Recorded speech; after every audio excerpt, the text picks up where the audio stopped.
अस्सलाम वालेकुम। आप देख रहे हैं के न्यूज चैनल। खबर शामिल करते हैं शरफपुर शरीफ से। महकमा फूड का शरफपुर पुलिस के हमरा जाली बोतलें बनाने वाली फैक्ट्री पर छापा।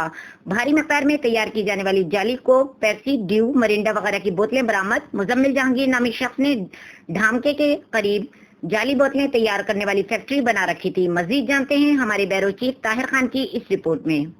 शरकपुर से जैली बोतलें भरने वाली फैक्ट्री पकड़ी गई। महकमा फूड ने खुफिया इतला पर छापा मारा तो ढामके चौकी से चंद कदम के फासले पर main Lahore Sharakpur road Hanif flour mill के सामने कायम जैली बोतलें बनाने वाली फैक्ट्री में हर ब्रांड की बोतलें तैयार हो रही थीं, जिनमें 1.5 लीटर, लीटर और हाफ लीटर की कोक, पेप्सी, 7 अप और मरिंडा की बोतलें सरे फहरिस्त हैं। महकमा फूड के अफसरान ने फैक्ट्री में मौजूद तमाम सामान कब्जा में लेकर वहां मौजूद 10 मुलाजमीन में से एक शख्स को थाना शरकपुर पुलिस के हवाले करके मुकदमा दर्ज करवा दिया, जबकि फैक्ट्री की गाड़ी और मशीनरी के साथ बोतलों के सैंपल सील करके साथ ले गए। फैक्ट्री मालिकान का ताल्लुक कसूर से बताया जाता है, जो कि मौका पर मौजूद न थे।